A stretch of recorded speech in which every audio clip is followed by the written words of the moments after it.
আমি যদি বলি পৃথিবীব্যাপী ম্যাক্সিমাম মানুষ ভার্ব কাকে বলে এর ডেফিনেশনটা ভুল বলে, তাহলে কি আপনি ভীষণ চটে যাবেন আমার উপর?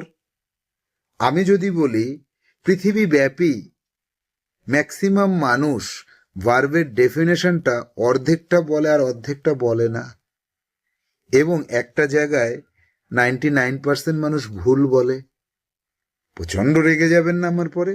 হ্যাঁ, তবে এই ভিডিওটা 3 মিনিট একটু দেখে যান, তাহলে আপনার ডাউট ক্লিয়ার হয়ে যাবে।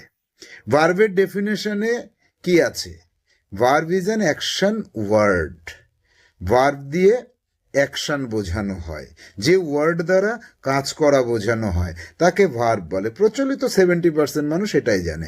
কেউ কেউ জানে যে ভার্ব দিয়ে যে ওয়ার্ড দিয়ে অ্যাকশন বোঝানো হয় বা হওয়া বোঝানো হয় বা কোনো কিছু অধিকারে থাকে সেটা বোঝানো হয়, তাকে ভার্ব বলা হয়। এটা মোটামুটি 10 থেকে 20% মানুষ এইভাবে ভার্বটাকে চেনেন। আমি যদি বলি এখানেও একটা অসঙ্গতি রয়েছে, কি সেটা? সেটা হলো, প্রথমেই বলা হচ্ছে যে ওয়ার্ড দ্বারা, ভার্ব তো কোনো ওয়ার্ড না, ভার্ব তো একটা পার্ট অফ স্পিচ। ইংরেজিতে 8টা পার্ট অফ স্পিচ আছে, তার মধ্যে একটার নাম হচ্ছে ভার্ব। তাহলে তো এখানেই একটা অসঙ্গতি চলে আসলো। যে ওয়ার্ড দ্বারা কাজ করা বোঝায় তাকে ভার্ব বলা হয়, ওয়ার্ড এটা না। আর শুধু কাজ করা বোঝালেও ভার্ব বলা যাবে তাই নয়, ভার্বের আরও 2টো ফর্ম রয়েছে। তাহলে ভার্ব হচ্ছে একটা পার্ট অফ স্পিচ। কেন? ভার্ব বাক্যের মধ্যে ব্যবহৃত হয়, ভার্ব সেন্টেন্সের মধ্যে থাকে, স্পিচের মধ্যে থাকে। তাহলে যে পার্ট অফ স্পিচ দ্বারা অ্যাকশন বোঝায়, বিইং বোঝায়, হওয়া বোঝায়, হ্যাভিং বোঝায়, অধিকারে থাকা বোঝায়, তাকে ভার্ব বলা হয়। যেমন I am going to market, going action বোঝালো, verb.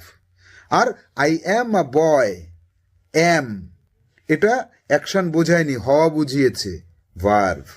I have a football, I have action বোঝায়নি, কি বুঝিয়েছে? ফুটবল আমার আছে, এটা বুঝিয়েছে।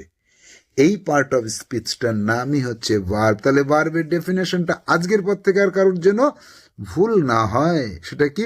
যে পার্ট অফ স্পিচ দ্বারা কাজ করা বোঝায়, হওয়া বোঝায়, অধিকারে থাকা বোঝায়, তাকে বলা হয় ভার্ব।